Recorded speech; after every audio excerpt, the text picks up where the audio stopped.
नमस्कार, शाम के 6 बज गए हैं। वक्त हो चुका है लोकतंत्र का। चुनावी यात्रा लेकर हम दूसरे फेज में हैं।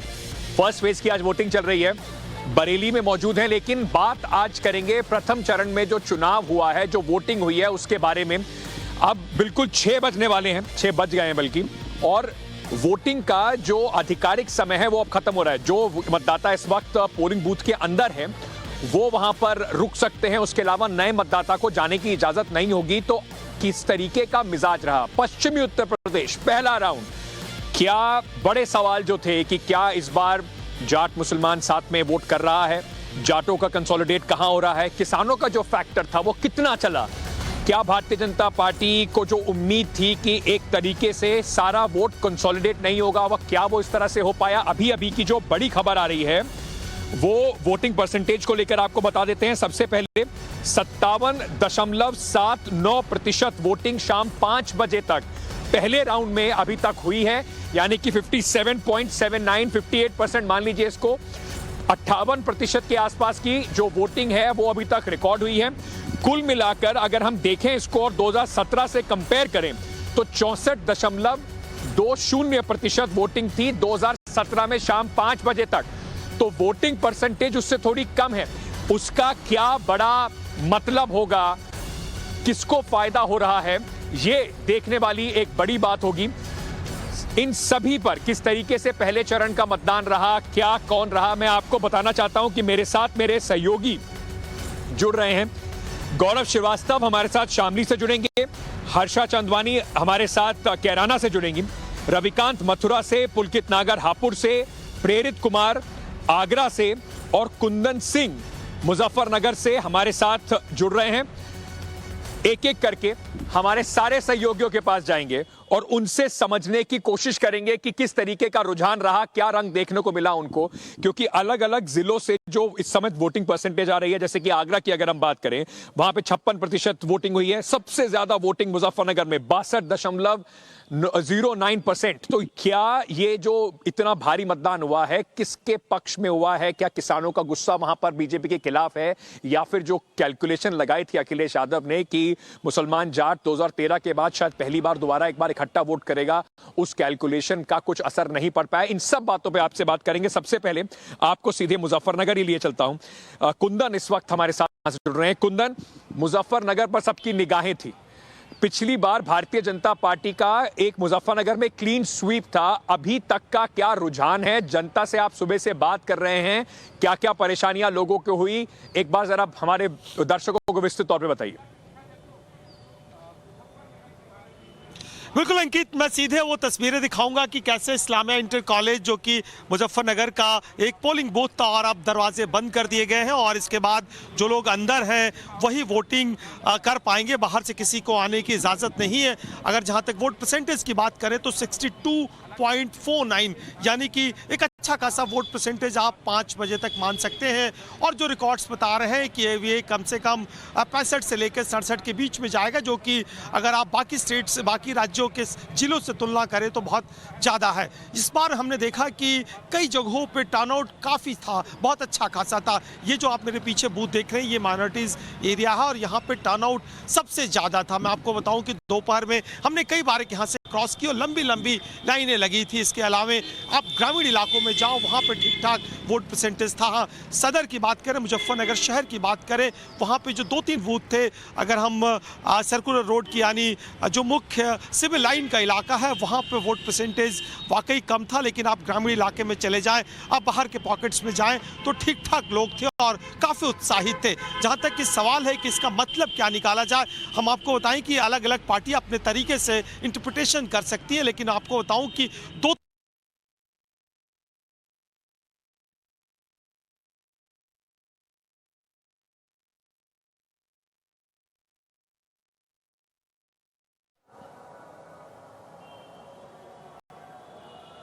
जी, तो क्या फैक्टर, जो अभी राकेश टिकैत आके बोल रहे थे कोको ले गई सारे वोट को, अब कौन कोको और कौन किसके वोट ले गया, इसके बारे में भी बात करते हैं। मैं आपको सीधे शामली लिए चलता हूं। गौरव श्रीवास्तव इस वक्त हमारे साथ जुड़ रहे हैं। गौरव, क्या है रिपोर्ट, दर्शकों को बताइए कि अभी वहां पर वोटिंग का क्या हाल है, किस तरीके का माहौल रहा आज सारे दिन?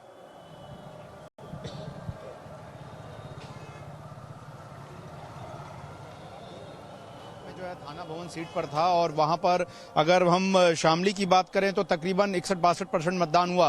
और उसके बाद अभी हम जो है वो मेरठ शहर विधानसभा क्षेत्र में हैं और मेरठ शहर जो है वो बीजेपी का गढ़ रहा और यहाँ भी तकरीबन 60% जो है वो वोटर टर्नआउट रहा। और अगर हम इस मेरठ शहर विधानसभा की सीट की बात करें तो ये एक ऐसी इकलौती सीट है जिसको बीजेपी ने 2017 की लहर में जो है गंवा दिया था और यहाँ से जो विधायक बीजेपी के प्रत्याशी थे वो चुनाव हार गए थे। तो ऐसे में बीजेपी ने अपना पूरा दमखम लगाया। अगर हम मेरठ शहर की बात करें तो 59.81% मतदान जो है इस विधानसभा सीट पे हो चुका है और ओवरऑल बात करें तकरीबन 60% के आसपास मतदान हो गया। और जिस मतदान के केंद्र के हम बाहर मौजूद हैं ये यूनिवर्सिटी के अंदर मौजूद है और यहाँ पर तकरीबन 75% वोटिंग हुई है। कुछ लोग यहाँ पर मौजूद हैं, हम उनसे भी बात करके आज के स्थिति के बारे में बात करेंगे। अपना नाम बताएं सर आप। सुरेंद्र जी, क्या स्थिति रही और क्या मुद्दे रहे अब की बार? मुद्दे क्या थे? मुद्दे जो है बीजेपी के ही रहे। मुद्दा आपका क्या था चुनाव का? क्या मुद्दा था? मुद्दा जब रिपोर्टर्स दिखाते हो सारे बताया करो। अच्छा, शांतिपूर्ण मतदान हुआ मेरठ शहर में, बहुत बढ़िया रहा, लेकिन आने वाले समय में और भी अच्छा होने की उम्मीद है। और अच्छा होने की उम्मीद है। तो ये लोग हैं, क्या सर आपका क्या नाम है?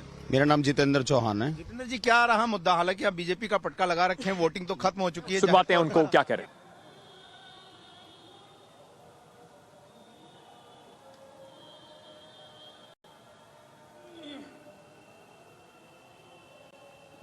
एक बार जरा राउंड अप ले लें सबसे रिपोर्टर से कि फर्स्ट फेज खत्म हुआ है, फिर मैं आप लोगों के पास आता हूं। Of campus front, that's a question that certainly comes to mind from what you've just described for us, Deepak. Let me get a quick word from Padmaja on this as well. Padmaja, रुपए तक का self help group credit card, 1 lakh रुपए का self help group credit card महिलाओं के लिए हम लेकर आएंगे। यानी कि कोई भी बहन भविष्य में क्रेडिट कार्ड लेकर कहीं पर जाएगी तो बगैर किसी के आगे हाथ फैलाए 1 लाख रुपए तक वो भविष्य में खर्च कर पाएगी। उसको ज्यादा ब्याज से बचेंगी, 36% ब्याज, 24% ब्याज वो नहीं मिलेगा।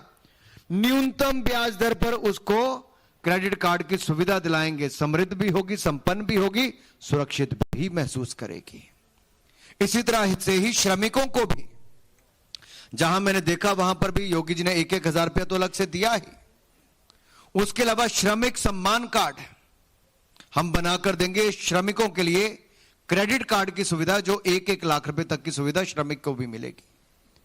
नहीं तो आप देखिए कोई रेडी पटरी लगाने वाला हो तो बेचारा उसको हाथ फैलाने पड़ते थे, ब्याज साहूकार की किश्तों में से ही बाहर नहीं वो निकल आता था। न्यूनतम ब्याज से उसको वो श्रमिक कार्ड दिया जाएगा। उत्तर प्रदेश का किसान समृद्ध और संपन्न हो, इसके लिए हमने निर्णय लिया है कि बिजली का बिल, सिंचाई का पूरा माफ कर देंगे किसानों के लिए। 14 दिन के अंदर गन्ना की भुगतान होगा, 14 दिन से ज्यादा होंगे तो ब्याज चीनी मिल वालों से लेकर किसान को दिया जाएगा ताकि किसान का नुकसान ना हो। 1000 करोड़ रुपए की लागत से भामाशाह भावांतर यानी कि भामाशाह भाव स्थिरता कोष वो बनाने का प्रयास हम करेंगे, प्रयास नहीं करेंगे, सुनिश्चित करेंगे। और उसमें क्या होगा, ये जो पेरिशेबल गुड्स होती हैं, आलू, प्याज, टमाटर, ऐसे जो उत्पाद हैं जो सड़ गल जल्दी जाते हैं, बाजार में मूल्य ठीक ना मिले तो किसान का नुकसान हो जाता है। ये स्थिरता कोष आने के साथ किसान को समय मिलेगा अपने आप को होल्ड करने का, ताकि बाजार में माल दाम ठीक मिले तब वो बेच पाएगा। 25,000 करोड़ रुपए की लागत से हम इंफ्रास्ट्रक्चर बनाएंगे किसानों के लिए। अनुराग ठाकुर को सुन रहे थे आप। अनुराग ठाकुर, एक बार फिर से कैंपेनिंग चल रही है, दूसरे चरण की कैंपेनिंग। ये भी एक बड़ा आज कंट्रोवर्शियल मुद्दा हो गया है, एक ग्रे एरिया जिसको कहते हैं, कि इलेक्शन कमीशन के ऊपर ये बात बार बार पूछी जा रही है कि क्या ये ठीक है कि जब पहले चरण की वोटिंग चल रही हो तो प्रधानमंत्री जी की भी रैली है, साथ में साथ अखिलेश जी की भी रैली है, तो सारा जो एक फोकस रहता है कि आप 72 घंटे पहले बंद हो जाती हैं सारे, जिसको कहते थे ना कि भोंपू सारे बंद हो जाते हैं, अब जनता के पास थोड़ा शांति का समय होता है सोच विचार करके अपना वोट देने के लिए। एक ग्रे एरिया में पूरा ये खेल फंसा हुआ है। मैं हमारे साथ जो हमारे मेहमान है वो भी जुड़ रहे हैं, हर्षवर्धन जी जुड़ रहे हैं, सीनियर जर्नलिस्ट जर्नलिस्ट हैं, यूपी के चुनाव को लेकर बहुत ज्यादा हर्षवर्धन त्रिपाठी जी बड़ी पैनी नजर बनाए हुए हैं। हमारे साथ संजीव श्रीवास्तव जी भी जुड़ रहे हैं, सीनियर जर्नलिस्ट हैं, पॉलिटिकल एनालिस्ट हैं और बारीकी से अभी तक हमारे साथ जो पूरा हमने अपना इलेक्शन ट्रैकर भी करते हैं उसका यहां पर विश्लेषण करते रहे। आप दोनों का बहुत बहुत स्वागत। सबसे पहले हर्षवर्धन जी, मैं आपके पास आना चाहता हूं, समझना चाहता हूं 5 बजे का जो वोटिंग परसेंटेज है फर्स्ट फेज का 2022 का, वो फर्स्ट फेज का जो आप अगर बात करें 2017 की उससे कम है। किसके लिए फायदा नुकसान देखते हैं आप कम वोटिंग परसेंटेज का? देखिए, मुझे लगता है कि वोटिंग परसेंटेज कम नहीं होगा। अभी जब एडजस्ट होके आंकड़े आएंगे तो वो उसके आसपास ही रहेंगे और हो सकता है कि थोड़ा बहुत ज्यादा भी हो जाए। दो चीजें हैं, एक तो ये कि पश्चिमी उत्तर प्रदेश के इस पहले चरण में भारतीय जनता पार्टी के लिए बहुत मुश्किल है और वो मुश्किल बहुत साफ दिख रही है। अगर नहीं दिख रही होती तो योगी आदित्यनाथ को ये नहीं कहना पड़ता कि बंगाल बन जाएगा, कश्मीर बन जाएगा, केरल बन जाएगा। यानी जिस तरह से समाजवादी पार्टी और राष्ट्रीय लोकदल मुस्लिम मतों का ध्रुवीकरण कर रहे थे, उसी तरह से योगी आदित्यनाथ चाहते हैं कि हिंदू मतों का ध्रुवीकरण हो।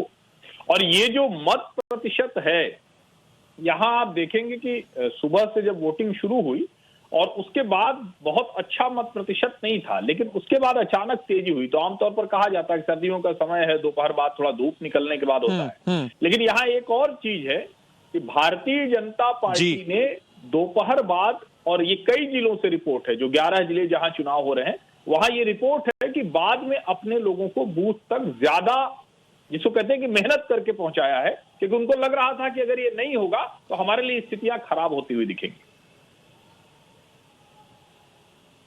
बिल्कुल।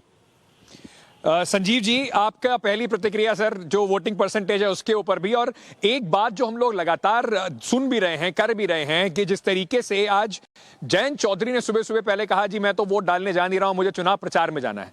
आपको लगता है कि कहीं ना कहीं एक उसका जो मुद्दा बना, एक मैसेजिंग जो थी, क्योंकि उसके बाद प्रधानमंत्री नरेंद्र मोदी की रैली भी हुई, अखिलेश यादव ने भी अपनी बात आगे रखी, ये जो एक ग्रे एरिया है, ओवरलैपिंग जो फेजेस होते हैं, उसका फायदा हर पॉलिटिकल पार्टी कोशिश करती है उठाने की। बिल्कुल सही बात है। और ये पिछले अंकित, आपने बात तो सही चीज पे निशाना लगाया है, लेकिन ये पिछले कई सालों से हम देख रहे हैं, स्पेशली जब चरणबद्ध पोल होते हैं और बड़ी स्टेट्स होती है, महाराष्ट्र, उत्तर प्रदेश, बंगाल के चुनाव में हमने पिछले साल देखा, ये हमेशा होता है कि एक जगह वोट पड़ रहा है, नेक्स्ट फेज के लिए बड़े लीडर्स है, और एक तरह से उसको कह सकते हैं कि वहां भी उस दिन भी कैंपेनिंग चल रही है, क्योंकि सोशल मीडिया और इलेक्ट्रॉनिक मीडिया की दुनिया में सब जने लाइव सुन रहे होते हैं वो भाषण। तो वो जो एक साइलेंट पीरियड होता है वोटिंग के दिन और उससे एक दिन पहले, वो तो उसकी कोई अब प्रासंगिकता या उसकी सैंक्टिटी नहीं रही मेरे हिसाब से, बट वो पार्ट ऑफ द गेम है। जो वोटिंग परसेंटेज है, ये पिछले 40 साल में करीब करीब पता नहीं 10-20 बड़े इलेक्शन से भी ज्यादा को ये वोटिंग परसेंटेज की भी एनालिसिस क्या, कान को चाहे ऐसे पकड़ो चाहे वैसे पकड़ो, मतलब हर तरह से लागू होने लगती है। अल्टीमेटली किसी को नहीं मालूम, बड़ी संख्या में वोट निकल रहा है। और जैसे हर्षवर्धन जी ने कहा, आप मान के चलिएगा कि ये वोट परसेंटेज वही 64, 65, 63 जो पिछले बार का वोट परसेंटेज था उसके आसपास जाके सिमटने वाला है। तो सब जने कह रहे हैं लहर नहीं है, लहर नहीं है और वोटर को लाना पड़ेगा, लेकिन अगर 65% के आसपास का वोट परसेंटेज अल्टीमेटली रहता है तो लहर हो या नहीं हो, लेकिन दोनों पक्षों में उत्साह तो जबरदस्त दिखा है अपने अपने पक्ष में मतदान करवाने का। और ये भी ध्रुवीकरण, काउंटर ध्रुवीकरण पार्ट ऑफ यूपी पॉलिटिक्स है।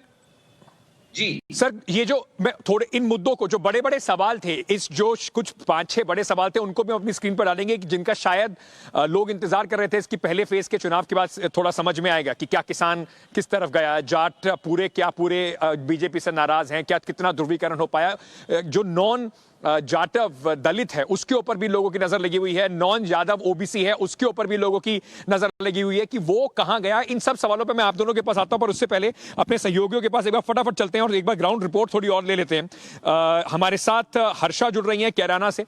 हर्षा, कैराना एक ऐसी कॉन्स्टिट्यूएंसी है जिसका इस पूरे चुनाव के प्रचार में भी और प्रेस्टीज के हिसाब से भी भरपूर उपयोग हुआ। प्रधानमंत्री से लेकर योगी आदित्यनाथ तक हर बीजेपी के नेता ने कैराना का पलायन का मुद्दा उठाया। जनता को किन मुद्दों को समझ में आया आज जब वोट करने आए, किस तरीके की स्थिति रही? क्योंकि वहां से कुछ खबरें आ रही थी कि लोगों को बड़ी धीमी गति जो है वोटिंग की, उसको लेकर नाराजगी भी बहुत ज्यादा थी। बिल्कुल, और अंकित मैं आपको बताऊं कि ये कहना गलत नहीं होगा कि पश्चिमी उत्तर प्रदेश के प्रचारों के समय सबसे ज्यादा चर्चा में कैराना सीट थी। यहाँ पे Amit Shah door to door campaign करने के लिए पहुंचे, मुख्यमंत्री योगी आदित्यनाथ ने लगातार यहाँ पे पहुंचे भी, संबोधन भी किया और लगातार पलायन का जिक्र भी किया। अगर शामली में वोटिंग परसेंटेज को कंपेयर किया जाए अंकित, तो 2017 में लगभग 67% यहाँ पे वोटिंग परसेंटेज रहा था, लेकिन अभी तक का वोटिंग परसेंटेज शामली में जो 5 बजे तक का है वो 61% के अराउंड है, यानी कि लगभग 62% तक पहुंचता हुआ नजर आ रहा है। लेकिन अभी देखिए ये जो पूरा बूथ है ये खाली है, सिर्फ जो मतदान कर्मचारी है, जो पोलिंग एजेंट्स है वही यहाँ पर मौजूद है। जो सबके जो वोट्स है वो ईवीएम में कैद हो चुके हैं। थोड़ी देर में जो ईवीएम है वो यहाँ से निकल करके भारी सुरक्षा के बीच लेकर के जाया जाएगा। लेकिन तमाम लोगों से अंकित हमने बात की तो पूरे दिन का रुझान समझ में आया। ये समझ में आया कि कैराना में इस बार लोग केवल प्रत्याशी नहीं देख रहे थे, बल्कि ये भी देख रहे थे कि कैराना में किसने विकास किया है, ये भी देख रहे थे कि सुरक्षा 5 साल में कितनी मिली है लोगों को, ये भी देख रहे थे कि व्यापारी जो अब तक बिजनेस नहीं कर पाता था वो वापस आया है और अब सुकून से अपनी दुकान खोल पाता है और 10 बजे तक दुकान संचालित कर पाता है, उसके बाद शटर बंद करता है। यानी कि कैराना में महंगाई से लेकर रोजगार से लेकर तमाम मुद्दे महत्वपूर्ण रहे। कुछ नाराजगी भी थी लोगों की, लेकिन अधिकांश लोगों ने कहा कि हम काम पर वोट दे रहे, नाम पर वोट नहीं दे रहे। यानी कि 2017 के बाद से कैराना बदला है, परिवर्तन की बात कर रहा है। ये बहुत महत्वपूर्ण चीज थी। और आधी आबादी की जिसकी हम परिवर्तन की बात कर रहे हैं, लेकिन जो टीवी पर सुनाई पड़ती है परिवर्तन की बात, वोटर भी आजकल बहुत समझदार हो गया। जब आप उसके पास माइक लगाते हो तो कहते हैं जी विकास परिवर्तन, पर क्या उन्हीं लाइंस पर वोट होता है या कुल मिलाकर फिर फॉल बैक हो जाता है कास्ट पर, रिलीजन पर, धर्म जाति पर बट के वोटर वोट करता है? ये भी बड़ा इंटरेस्टिंग होगा इस पूरे चुनाव में देखने में। पुलकित के पास चलता हूं। हापुड़ पुलकित, आज जो सबसे बड़ी खबर थी चुनाव की, कम से कम सुबह सुबह, वो आपके पास से ही आई जब जयंत चौधरी ने आपको ये कहा कि मैं तो जी वोट डालने नहीं जा रहा हूं। भारतीय जनता पार्टी को लगा कि बिल्कुल एक फुल टॉस मिल गई है, उस पर छक्का मार देना चाहिए। इतना प्रेशर हो गया कि जयंत चौधरी को बाद में कहना पड़ा कि जाऊंगा वोट डालने के लिए। तो क्या माहौल रहा वहां पे?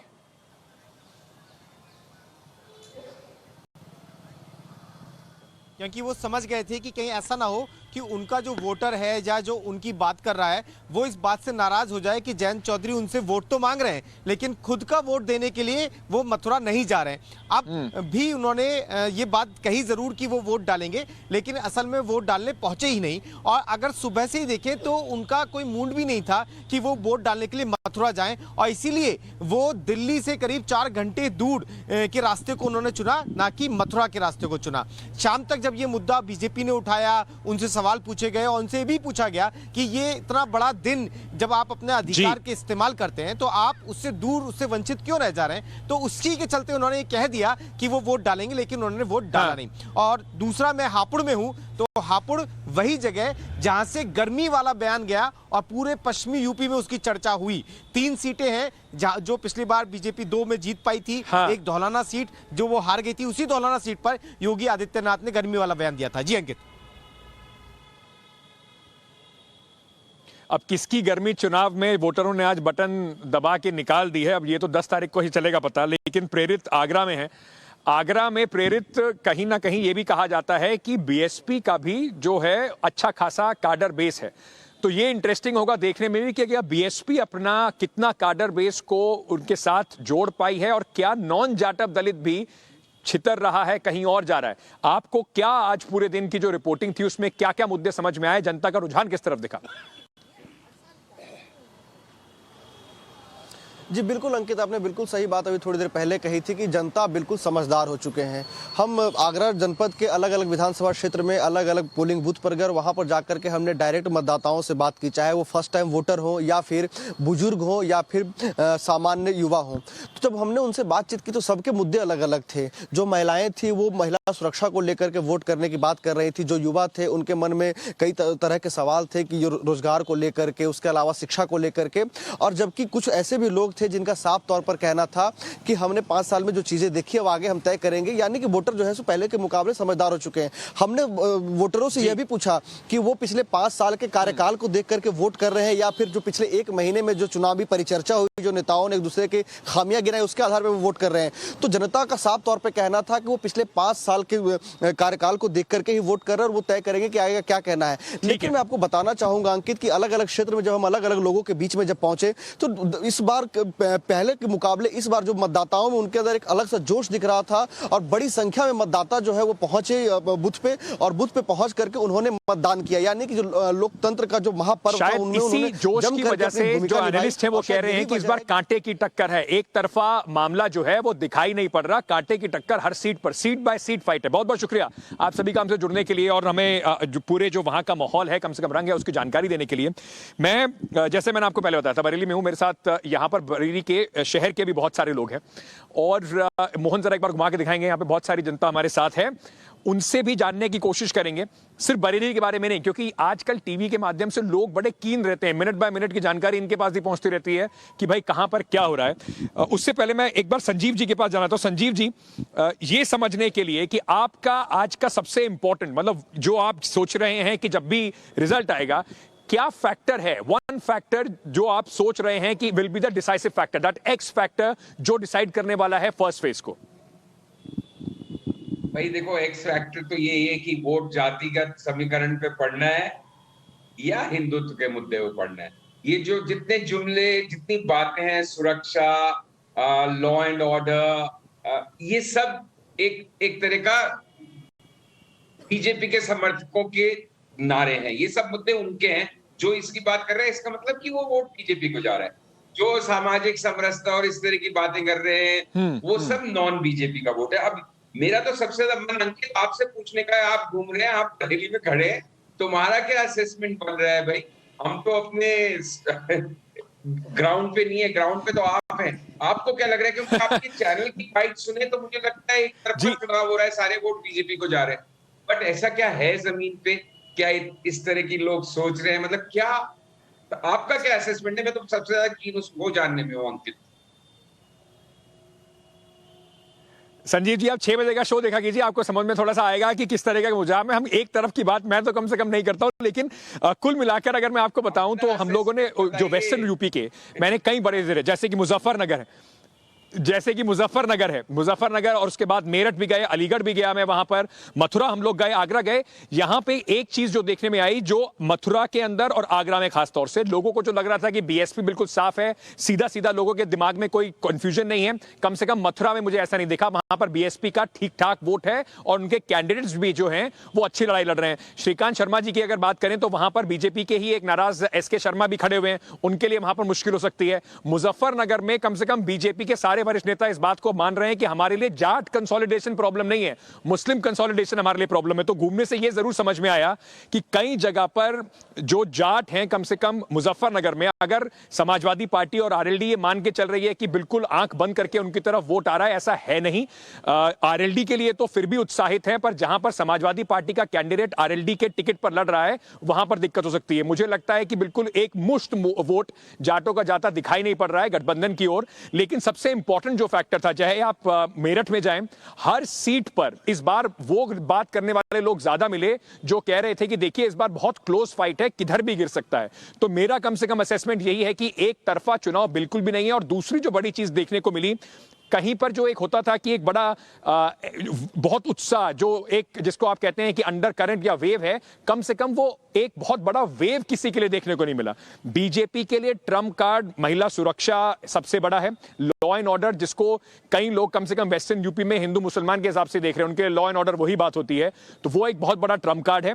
योगी आदित्यनाथ के, मतलब अपने एमएलए से नाराज होने के बाद भी मोदी जी और योगी आदित्यनाथ के नाम पर वोट जरूर बीजेपी की तरफ आ रहे हैं। लेकिन अगर कोई भी अभी ये कहता हो कि ये चुनाव बिल्कुल एक तरफा था या वन साइडेड डिसाइडेड है, ऐसा कम से कम मुझे जमीन पर उतर के नजर नहीं आया।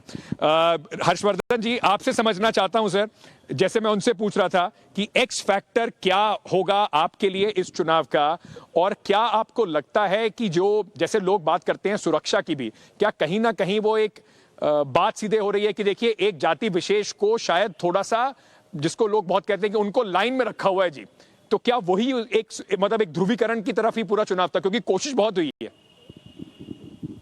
देखिए अंकित जी, सबसे पहले तो मैं ये कहूंगा कि देखिए ध्रुवीकरण की कोशिश हुई है, ये कोई नई बात नहीं है। शुरुआत ही आपने देखा होगा, और शुरू में अखिलेश यादव थोड़ा सा लाउड थे, लेकिन बाद में उनको समझ में आ गया कि मुस्लिमों के लिए उन्हें लाउड होने की जरूरत नहीं, तो वो फिर जिन्ना विन्ना छोड़ के फिर थोड़ा सा पटरी पर आए, फिर वो पिछड़ों की बात करने लगे, दूसरी बात करनी थी। बाद में जाते जाते तो वहां तक चले गए थे कि दलितों की भी बात कर ली, कहा कि अम्बेडकरवादी और लोहियावादी साथ आए, जबकि उनको पता है कि 2019 में तो वो प्रयोग विफल रहा था। और योगी आदित्यनाथ निश्चित तौर पर हिंदू पोलराइजेशन की कोशिश करेंगे, 80-20 हो, या जो कह रहे थे केरल बंगाल पश्चिम बंगाल, केरल बंगाल और कश्मीर, तो ये तो एक्सपेक्टेड लाइंस पर था, ये कोई एक्स फैक्टर नहीं। एक्स फैक्टर क्या है इस चुनाव का? इस चुनाव का एक्स फैक्टर वो है, और मेरी जो इन 11 जिलों की समझ बनी, 58 सीटों की समझ बनी, निश्चित तौर पर भारतीय जनता पार्टी 53 सीटें तो नहीं जीतने वाली है, उसकी कई सीटें कम होंगी। लेकिन एक बड़ा जो वोटिंग पैटर्न में बदलाव है, जिसको मुझे लगता है कि जमीन पर जरूर दिख रहा होगा, मुझे पहली बार जाट स्ट्रेटेजिक पोलिंग करता हुआ दिख रहा है। ठीक उसी तरह से जैसे कहा जाता था ना कि मुसलमान चुप रहता है, स्ट्रेटेजिक पोलिंग करता है।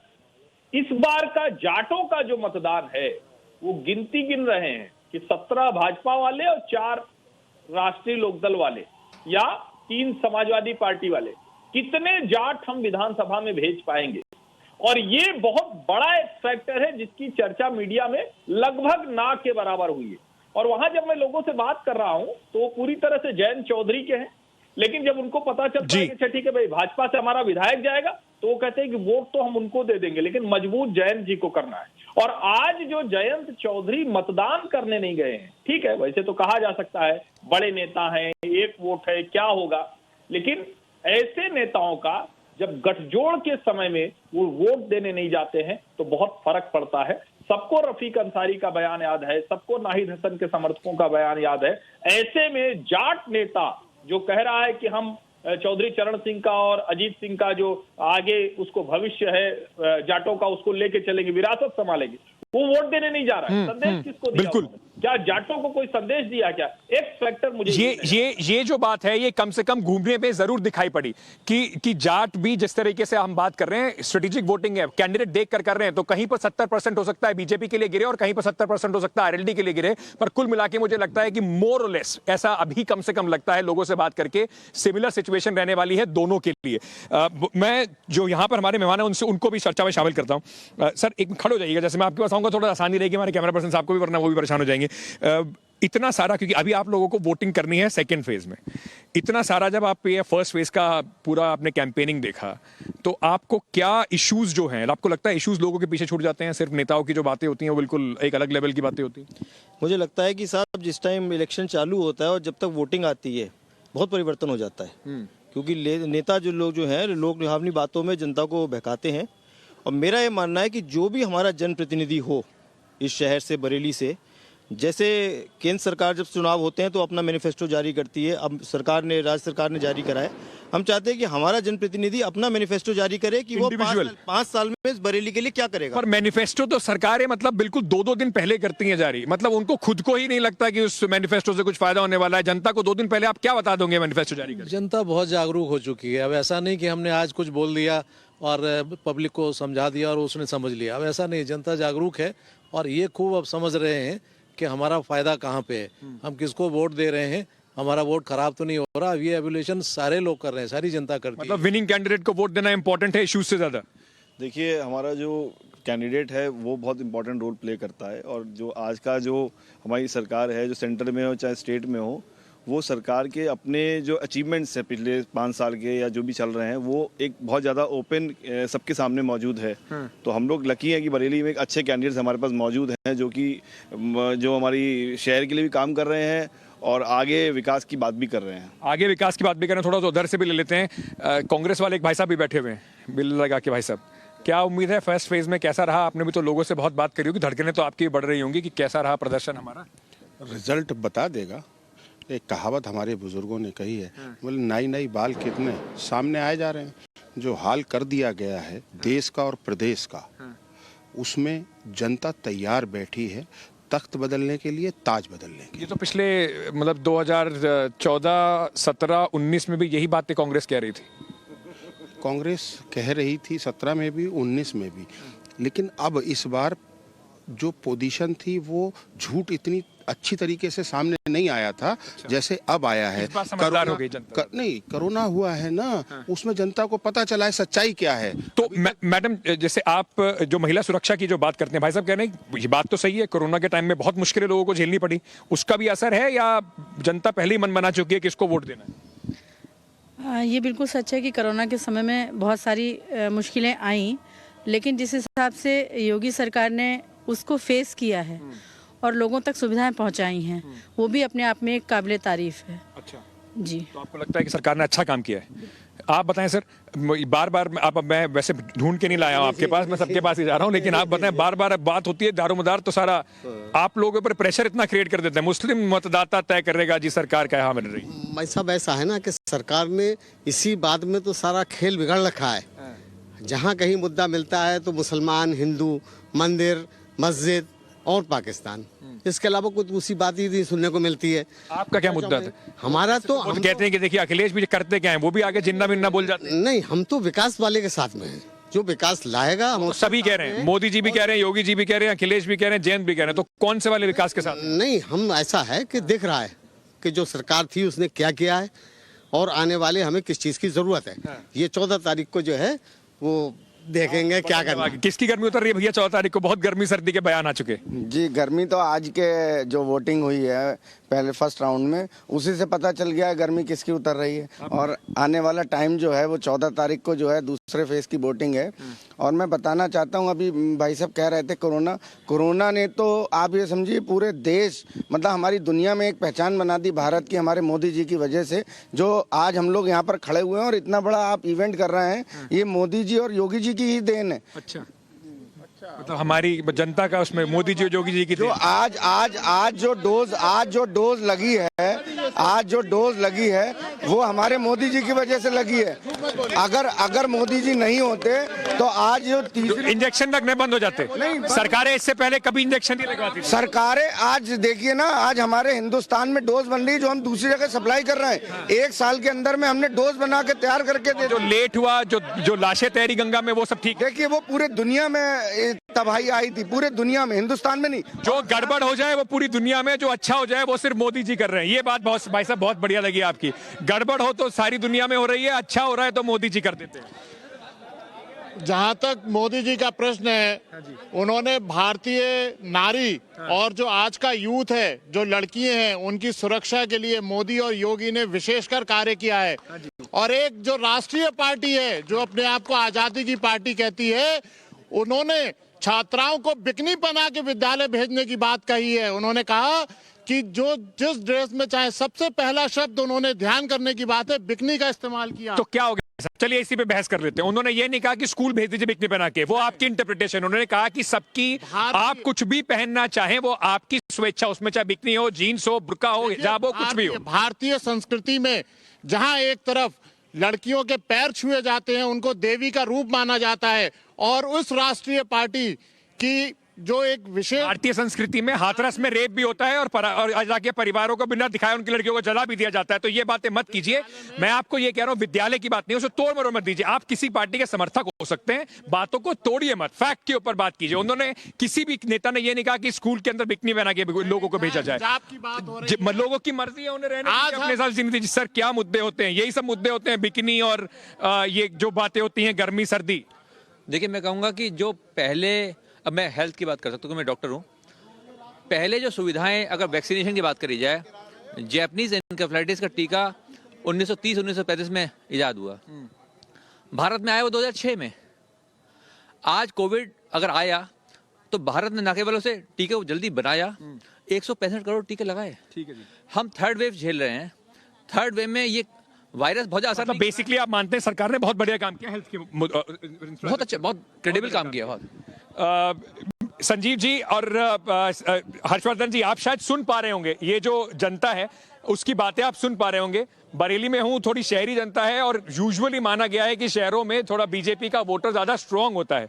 जब ये आप बातें सुनते हैं तो उसके बाद आप लोगों का क्या विश्लेषण बनता है? संजीव जी, आपसे पूछता हूं क्योंकि आप मुझसे पूछ रहे थे। अभी मैंने आपको कुछ लाइव, समझ लीजिए, एक पोलिंग करके दिखाई लोगों की। आपका इससे क्या विश्लेषण बनता है?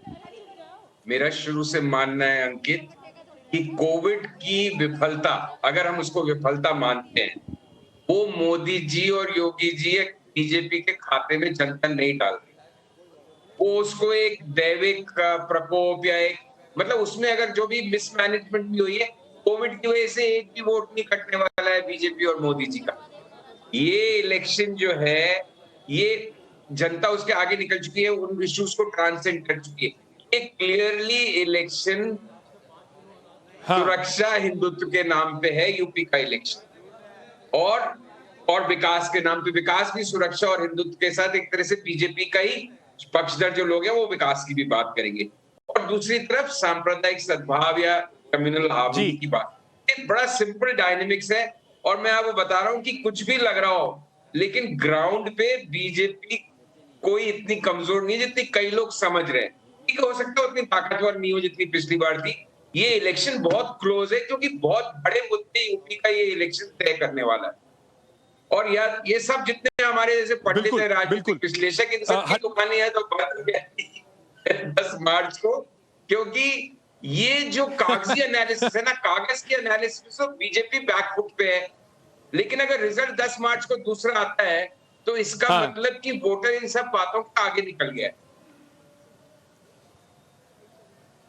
बिल्कुल हर्षवर्धन जी, पर क्या आप भी यही बात मानते हैं कि जैसे एक 2013 के बाद 14 में एक डिसाइसिव इलेक्शन था और उसमें एक बड़ा मुद्दा मोदी थे, और साथ ही साथ 2013 के चुनाव के बाद यूपी के अंदर जो दंगे के बाद जिस तरह की पोलराइजेशन हुई उसका एक बड़ा इंपैक्ट था, उसी को 17 में भी भुनाया गया, 19 में भी कहीं ना कहीं मोदी जी का एक बड़ा फैक्टर था। इस चुनाव में भी क्या ऐसा कोई आपको ओवरवेलमिंग फैक्टर दिखाई पड़ रहा है? क्या जो पोलराइजेशन की हम ध्रुवीकरण की बात करते हैं वो अभी भी इतना ज्यादा बड़ा मुद्दा है कि वो ही वोट डिसाइड कर रहा है? देखिए, अगर हम थोड़ा सा ब्रॉडर देखते हैं तो पोलराइजेशन में दिखता है कि हिंदू मुसलमान हो रहा है क्या, भारतीय जनता पार्टी के साथ कौन आ रहे हैं।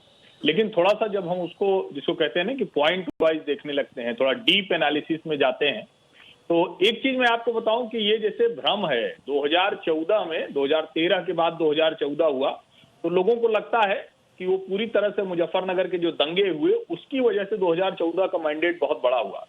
2014 के बाद 2017 का चुनाव आता है, यानी विधानसभा का चुनाव। 2014 से 2017 में मतदान हर सीट पर 4 से 5% कम हो जाता है भारतीय जनता पार्टी के पक्ष में। फिर जब 2019 का चुनाव आता है, और 2014 से 2019 के बीच में न तो कोई दंगा हुआ है, न कोई ऐसी घटना हुई है उत्तर प्रदेश में, लेकिन 2014 के बाद 17 में डिप होने के बाद 17 से 19 में फिर से मतदान का प्रतिशत भाजपा के पक्ष में बहुत बढ़ जाता है। यानी हम सबसे जो कठिन विधानसभा है, कैराना की बात कर लें, शामली की बात कर लें, थाना भवन की बात कर लें, मुजफ्फरनगर की बात कर लें, मेरठ की बात कर लें, जो रफीक अंसारी हिंदू गर्दी वाला था, कहीं का भी आप देख, ये दरअसल जो मोदी का इंटैक्ट वोट बैंक है, ये मैं बार बार कह रहा हूं कि अगर मोदी का वोट बैंक इंटैक्ट है तो भारतीय जनता पार्टी 250 प्लस है, कोई इसमें मुझे जरा सा भी संदेह नहीं दिखता। और उसकी वजह क्या है? जिनकी बात नरेंद्र मोदी करते हैं, जिनको हम लोग कहते हैं बोरिंग भाषण हो गया, बड़ा नीरस हो गया, वही रसोई गैस, वही घर, वही शौचालय, ये दरअसल जो दलित मतदाता है, पिछड़ा मतदाता है, जो गांव में जिसके पास कुछ नहीं था, घर चूता था, छप्पर टूट गई थी, मुझे लगता है कि उसकी तरफ हम लोग एनालिसिस में नहीं जा रहे। वो फिर होगा जब नतीजे आ जाएंगे तो हम उसको शायद 2-4 दिन फिर बात करेंगे। लेकिन आप गांव में जाइए तो बिल्कुल पर ये बात आप ठीक कह रहे हैं। नहीं, ये बात आप ठीक कह रहे हैं। इसका जो एक वेलफेयर पॉलिटिक्स है, वेलफेयरिज्म की पॉलिटिक्स है, इसका असर जरूर है, और वही शायद बड़ा असर था ओबीसी, नॉन यादव ओबीसी और जो दलित हैं उनके ऊपर, नॉन यादव दलित के ऊपर। पर संजीव जी, एक संक्षेप में आपसे जानना चाहूंगा, अगर यहां पर अपसेट होना है, यानी कि अगर गठबंधन को आगे निकलना है, तो यादव और उसके बाद जो मुस्लिम मतदाता के अलावा उनका प्लस कहां से आएगा? कौन सा ऐसा वोट बैंक है जो आपको लगता है कि स्विंग करेगा या कर सकता है, जो उनके तरफ प्लस बनेगा? देखिए, जो नॉन बीजेपी वोट है उसको कई जगह से उम्मीद है। एक तो उसको लग रहा है कि जो पिछड़ा वर्ग है, जो ओबीसीज हैं, जिस तरह से फ्रैक्चर हुआ है, जिस तरह से कुछ नेताओं ने चुनाव से पहले बीजेपी छोड़ी, तो वो नेता अपने साथ साथ अपने समर्थक और कुछ मतदाता और उस वर्ग, कुछ जाति विशेष के वोट भी बीजेपी के खाते में से निकाल के दूसरी तरफ लाएंगे। एक तो वो बड़ा, दूसरा ये तथा कथित ब्राह्मण नाराजगी ठाकुर से, ये भी एक मुद्दा, वो भी उसको, और ऑफ कोर्स जो बेस है, जो बुनियाद है, वो एमवाई है, एसपी गठबंधन की, मुस्लिम एंड यादव, और उसके अलावा कितने लोग और जोड़ पाते हैं।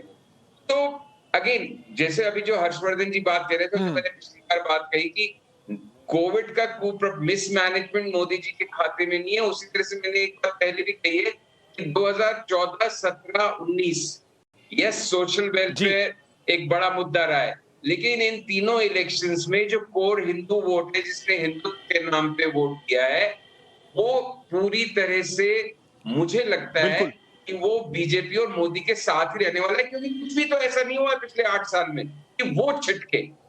एनालिस्ट छिटक सकते हैं, दूसरे मुद्दे बदल सकते हैं, लेकिन वो जो कोर वोट है बीजेपी का, वो वही इंटैक्ट है।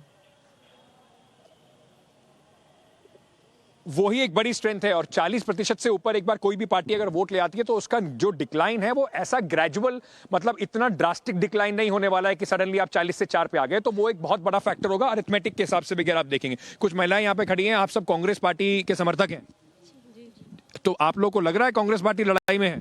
जी जी। क्यों लग रहा है कांग्रेस पार्टी में लड़ाई में? किसी को नहीं लग रहा कांग्रेस पार्टी लड़ाई में। लड़ेंगे तो फिर लड़ेंगे फिर। ये बात बढ़िया है, हिम्मत होनी चाहिए लड़ने की। ये नेताओं के लिए भी बहुत बढ़िया बात है, क्योंकि वो फिर भूल जाते हैं और फिर बाद में कहते हैं देखिए बीजेपी ये सब कर रही है। आप खुद जो पॉलिटिक्स जो है उसमें आप 24, मोदी और अमित शाह के आने के बाद राजनीति 24/7 का गेम है। अगर आप उस फाइट को उसी तरह नहीं लड़ेंगे तो फिर आप पिछड़ेंगे ही। कौन कौन रह गया सर? आप रह गए, आप भी रह गए सर। आपके पास भी आता हूं जी। बरेली का मुद्दा क्या होगा? बरेली का हम लोगों का विकास का मुद्दा रहा। हमारे 9 विधायक रहे, 2 साल। जब भी लोग ये कहते हैं विकास का मुद्दा होगा, उसका मतलब क्या होता है? कि आप विकास, जब भी आप कह रहे हैं विकास का मुद्दा होगा, तो 5 साल में विकास नहीं हुआ इस वजह से विकास का मुद्दा होगा, या 5 साल में विकास हो गया और चाहिए विकास, उसका मुद्दा होगा? 70 सालों से जो बिगड़ा हुआ था विकास, वो कुछ वर्षों में अब आकर सही हुआ है हम लोगों का। चाहे लोकसभा रही हो, चाहे विधानसभा रही हो हम लोगों की। अब 70 सालों का। बीजेपी से आप बिलोंग करते हैं क्या, पार्टी से? नहीं, मैं आपको एक जनरल बात बता रहा हूं। आपने मुझसे जनरल बात, मैंने जनरली पूछा। मैं हिंदू जागरण मंच का हूं। अच्छा। मैं, क्योंकि जैसे 70 साल पहुंचता है तो मोदी जी के भाषण मुझे याद आ जाते हैं, तो वो थोड़ा सा 70 साल में। हाँ जी भाई साहब। जी हाँ, पूछें। मैं आपसे ये जानना चाहता हूं कि 70 साल पुरानी बातों को लेकर, या जो पिछले 5 साल में परफॉर्मेंस हुई है उसका नफा नुकसान देखकर बोल समझता हूँ। 5 साल का जो नफा नुकसान है उसको देख के चुनाव होता है। हाँ। लेकिन वास्तव में जो चुनाव हो रहा है इस उत्तर प्रदेश के अंदर, जो राजनीतिक दल हैं ये नहीं तय कर पा रहे हैं हमें चुनाव लड़ किस पे रहे हैं। हाँ। आधे लोग लड़ रहे हैं मोदी मोदी मोदी मोदी मोदी, आधे लोग लग रहे हैं सड़क सफाई बिजली पानी। सड़क सफाई बिजली पानी नगर निगम का खेल है। अच्छा। और मोदी जी राष्ट्रीय विषय है। चुनाव होना चाहिए प्रदेश में क्या हुआ 5 साल के अंदर, सुरक्षा सुशासन मिला या नहीं? मोदी जी के नाम पर वो। हाँ जी भाई साहब, एक आखिरी बस 2 आप लोगों से ले सकता हूँ जी। आप लोगों के क्या मुद्दे हैं, क्या जल्दी से बताइए। देखिए, ये चुनाव जनता का है। Democracy, the government of the people, or the people, by the people. लोकतंत्र जनता का, जनता के लिए। मुद्दा तो बता दीजिए भाई साहब। मुद्दा ये सोच रहे हैं हम मैदान में, अभी मैदान में कोई नहीं, जनता मैदान में है, वो चुनेगी किसे चुनना। मैं भैया का बात का जवाब देना चाहता हूँ विकास की। मैं कांग्रेस के जमाने में पैदा हुआ, 78 की पैदाइश है मेरी। बड़ा होता गया, सुनता गया बरेली में रॉड फैक्ट्री है, बरेली में विमको है, बरेली में कैंपर है। फिर धीरे धीरे जब बड़ा हुआ तो टाइम आया उसका बीजेपी का, या सापा का, या बासपा का। आज हमारे बरेली में एक भी फैक्ट्री नहीं है, सारी फैक्ट्री बंद हो चुकी हैं। जो लगाई थी और किसने बंद करी? किसने लगाई थी? अरे भाई साहब, अब बहुत मौका मिलेगा अभी वोट दबा के ऐसे बातें कर। किसने लगाई थी, किसने बंद करी, ये एक मुद्दा है। ये एक बड़ी चीज है जो मैं उत्तर प्रदेश में कई जगह पर देखता आया हूं। एम्प्लॉयमेंट, नया जो लोगों के लिए रोजगार है, उसको लेकर नाराजगी जरूर है। अब वो नाराजगी क्या इतनी बड़ी होती है कि आप अपनी जो एक पोलराइजेशन वाली, ध्रुवीकरण वाली आइडेंटिटी, उसे छोड़कर आप उस पर वोट डालेंगे या नहीं डालेंगे, ये अब जनता को तय करना है। पहले फेज की वोटिंग खत्म। द्वितीय चरण में बरेली में हम फिर से कल आपसे मिलेंगे। हमारे साथ मेहमान भी होंगे, कुछ राजनीतिक दलों के नेता भी होंगे, समझने के लिए बरेली को 5 साल में क्या मिला, क्या खोया। बहुत बहुत शुक्रिया आप सबका हमसे जुड़ने के लिए। जोरदार तालियां हो जाए आप सभी के लिए, हमारे साथ जुड़ने के लिए। बहुत बहुत शुक्रिया। कल होगी मुलाकात शाम 6 बजे।